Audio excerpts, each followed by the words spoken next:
အားလုံးပဲမင်္ဂလာပါဒေါက်တာခင်မုံဦးပါဒီကနေ့ကတော့ဒေါက်တာကအဆစ်ရောင်တာနဲ့ပတ်သက်ပြီးတော့ရှင်းပြသွားပါမယ်အဆစ်ရောင်တဲ့စီမှာကအမျိုးအစားအများကြီးတွေရှိတဲ့တဲမှာကောက်ရောခါပေါ့နော်အမျိုးသားတွေအဖြစ်များတဲ့ကောက်ရောခါအဆစ်ရောင်တဲ့ခါရုပ်တရက်ဖြစ်လာတဲ့ခါကျရင်နာကျင်မှုနဲ့ရောင်ရမ်းမှုတွေကိုသက်သာစေဖို့အတွက်ဘာတွေလုပ်ပေးလို့ရလဲဆိုတာကိုဆက်ပြီးတော့ရှင်းပြသွားပါမယ်ကောက်ရောခါကလေအဓိကကိုယ်ထဲမှာယူရစ်အဆစ်များမယ်ဖြစ်တဲ့အဆစ်ကတော့ခြေမမှာအဖြစ်များတယ်ခြေမရရောင်ကိုင်းပြီးတော့ထောက်လို့မရတာတို့အဲ့လိုမျိုးလေးဖြစ်လာနိုင်တယ်ပေါ့နော်ပြီးတော့သူကရုပ်တရက်ချက်ချင်းနာလာတာမျိုးရှိတတ်တယ်ဖြည်းဖြည်းနာတာမျိုးမဟုတ်ပဲနဲ့လေရုပ်တရက်ကြီးတအားရောင်ရမ်းလာတာအလုံးမသွားနိုင်တော့တာခြေထောက်ထောက်လို့မရတော့တာလမ်းလျှောက်လို့မရတော့တာမျိုးရှိတတ်တယ်အဲ့ဒီခါကြလို့ရှိရင်ဘာတွေလုပ်ပေးလို့ရလဲဆိုတာကိုဆက်ပြီးတော့ရှင်းပြသွားပါမယ်နံပါတ်1ကတော့အမြန်ဆုံးသက်သာစေတဲ့ဆေးဝါးများအဲ့ဒါကအမြန်ဆုံးဆိုတာကကြတော့ဒီဖြစ်ပြီး24နာရီအတွင်းမှာတောက်နိုင်လို့ရှိရင်အမြန်ဆုံးသက်သာတယ်အဲ့ဒီထဲမှာအကိုက်ခဲပျောက်ဆေးအုပ်စုတွေပေါ့ဘာတွေပါလဲဆိုတော့ naproxen တို့ endomethacin တို့ ibuprofen တို့ဒါတွေကတော့ဆရာဝန်နဲ့တိုင်ပင်ပြီးဆရာဝန်နဲ့ပြသပြီးတော့မှတောက်ရမှာပါအဲ့ဒီထဲမှာaspirin ပါတဲ့ဆေးတွေပေါ့တချို့ကိုက်ခဲပျောက်ဆေးတွေက aspirin အုပ်စုတွေအဲ့ဒါတွေကတော့သူက uric acid ကိုပို့ပြီးတော့တက်စေတဲ့အတွက်ကြောင့်ဒါမျိုးကတော့ရှောင်ကျဉ်ပေးရမယ်နောက်ထပ်အယောင်ကျဆေးတစ်ခုကတော့ကိုချစ်စင်းဆိုတာရှိတယ်သူကအယောင်ကျတာသူကကြတော့အကိုက်ခဲပျောက်ဆေးတော့မဟုတ်ဘူးအယောင်ကျတယ်ဆိုတော့သူ့ကိုလည်းတောက်လို့ရတယ်နောက်ထပ်အုပ်စုကတော့ corticosteroid အုပ်စုတွေ corticosteroid အုပ်စုတွေကသူကအကိုက်ခဲပျောက်ဆေးနဲ့လည်းတွဲပြီးတော့တောက်လို့ရတယ်ဒါပေမဲ့ကြောက်ကက်မကောင်းတဲ့သူတွေသတိထားရမယ်ကောင်းတာကတော့ဆရာဝန်နဲ့တေချာပြသပြီးတော့မှတောက်ရမယ်ပေါ့အဲ့တော့ဆရာဝန်နဲ့မပြဘဲတောက်လို့ရတာဆိုရင်တော့ပါရာစီတမောရှိပါတယ်ပါရာစီတမောအကိုက်ခဲပျောက်ဆေးကိုဆရာဝန်စီမသွားခင်ပေါ့နော်ဆရာဝန်နဲ့ပြသဖို့အချိန်နဲ့မပေးခင်တောက်မယ်ဆိုတောက်လို့ရပါတယ်နောက်ထပ်အိမ်မှာလှုပ်ပေးလို့ရတာအိမ်မှာတက်တာစေတဲ့နီလန်းကရေခဲကပ်ပေးပါခြေမှာရရောင်ရမ်းပြီးဘူးဇက်ပူလောင်ဖြစ်နေမယ်ဆိုလို့ရှိရင်အဲ့အစစ်ပေါ်လေရေခဲဒါမှမဟုတ်ရေခဲတုပ်အတုံးပလတ်စတစ်အထဲမှာခဲထားတဲ့ဟာမျိုးဒါမှမဟုတ်ဒီတိုင်းတင်ဒါမှအဝတ်ပါးလေးနဲ့ပြန်အုပ်လိုက်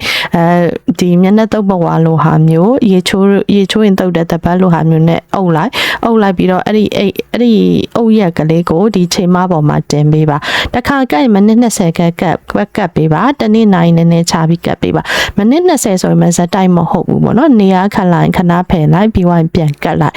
ရေခဲကတော့အယောင်ရမ်းကျစေတဲ့အတွက်ကြောင့်အဲ့လိုလေးလုပ်ပေးလို့ရတယ်နောက်တစ်ချက်ကတော့အစစ်ကိုအနာပေးရမယ်ရောင်နေတဲ့အစစ်ကိုလေးချိန်မတက်ရောက်စေပဲငြိမ်ထားမယ်ဆိုတဲ့အတွက်ကြောင့်လမ်းမလျှောက်နဲ့မတ်တမရန်နဲ့တက်နိုင်တဲ့လောက်လှဲပြီးတော့နေလှဲတဲ့ခါမှာလဲချက်တောက်ကိုလေအောက်ကနေပြီးတော့ပိုက်ကောင်းအုံးမဲ့ဖြစ်ခွာကောင်းအုံးမဲ့ဖြစ်စောင်းမဲ့ဖြစ်အောက်ကခံနာပြီးနည်းနည်းလေးမြင့်နာပေးလိုက်ခြေထောက်ကိုနည်းနည်းလေးမြင့်နာပေးလိုက်လို့ရှိရင်လေကြိုက်တာခဲတာတွေကတတ်တာတယ်အကြမ်းမြင့်ဆိုလို့ရှိရင်ပုံမှန်ခြေထောက်အတဲ့မထားပဲနဲ့ခြေထောက်ကိုမြင့်နာလိုက်ရပြီခြေမတစ်ခုတည်းမဟုတ်ဘူးเนาะခြေထောက်နှစ်ဖက်လုံးမြင့်နာတယ်အဲဆိုတဲ့အများကြီးတတ်တာတယ်ရေများတောက်ပေးရမယ်ကိုယ်ထဲမှာ uric acid တွေများနေ uric acid တွေများနေတော့ uric acid ကိုမြန်ထွက်ဖို့ဆိုလို့ရှိရင်ကြောက်ကပ်ကနေပြီးရေနဲ့တွန်းထုတ်ရတယ်အဲ့တော့ရေတတိထားပြီးတော့ရေများတောက်ပေးဒါတော့အိမ်မှာလုပ်ပေးလို့ရတဲ့ဟာပေါ့ရှောင်ရမယ့်ဟာတွေကဘာတွေလဲဆိုတော့အရက်နဲ့ဘီယာအဝိုင်းလဲပါတယ်เนาะအယ်ကိုဟောတွေမှန်သမျှက uric acid ကိုဒီခန္ဓာကိုယ်တွေကထွက်တာကိုသူကပြန်ပြီးတော့ပိတ်ပင်တဲ့တော့ဒါကြောင့်ကိုက်နေတဲ့ချိန်မှာတအားနာနေတဲ့ချိန်မှာဒီအရက်ဘီယာတော့လုံးဝရှောင်ရမယ်နောက်ထပ်ရှောင်ရမယ့်အစားအစာတွေကကြတော့ purine မြင့်တဲ့အစားအစာတွေကလီစာတွေပင်လယ်စာတွေအမဲရောင်ရှိတဲ့အစားအစာတွေအမဲသားပါတယ်စိတ်သားပါတယ်ဝက်သားပါမှာပေါ့နော်fructose များတဲ့အချိုရည်တွေလည်းရှောင်ပေးရမယ်တချို့ကျတော့ alcohol ဒီအရက်ဘီယာရှောင်ရမယ်ဆိုတာသိတယ်အချိုရည်ကြတော့မသိကြအောင်เนาะအချိုရည်ကလည်း uric acid ကိုတက်စေတဲ့ထဲမှာပါတယ်ဒီထဲမှာအရေးကြီးတဲ့သတိပေးချက်ပေါ့နော်ခါတိုင်းဆိုလို့ရှိရင်ကြိုက်ခဲအစစ်နာလို့ရှိရင်အင်ဒိုပြူရင်တော့တောက်လိုက်တက်တာမြန်တယ်fubiostat လို့ခေါ်တဲ့ဆေးကိုတောက်လိုက်တက်တာမြန်တယ်ဒါပေမဲ့သူတို့တွေက uric acid ကိုချပေးတယ်မှန်တယ်ဒါပေမဲ့အပြင်းထန်ကြိုက်ခဲနေတဲ့အချိန်မှာကျတော့အဲ့ဒီဟာကိုတောက်လိုက်လို့ရှိရင်လေပုံမှန်အနေနဲ့တောက်လို့ရပါမယ်တကယ်တမ်းကြိုက်ခဲနေတဲ့ချိန်မှာတောက်လိုက်လို့ရှိရင်ခန္ဓာကိုယ်ရင်း uric acid ပမာဏကအပြောင်းလဲဖြစ်သွားပြီးတော့ပို့ပြီးတော့ကြိုက်တာမျိုးမတက်တာမျိုးဖြစ်နိုင်တယ် ဒါကြောင့်ဒီ allopurinol တို့ Fibrostat တို့ကိုတော့အယောင်ကျသွားတဲ့ချိန်ကြမှာကြိုက်တာခဲတာတက်တာဝါတဲ့အချိန်ကြမှာသူကပုံမှန်အနေနဲ့သူ့ကိုပြန်တောက်ရတာပေါ့နော်ကိုယ်ရဲ့က uric acid ကိုဖြည်းဖြည်းချင်းချဖို့ပုံမှန်အနေနဲ့ပြန်တောက်ပေးရပါတာပါအခုကတော့ဒီကောက်ယောဂါမှာရုတ်တရက်နာလာတဲ့အချိန်မှာ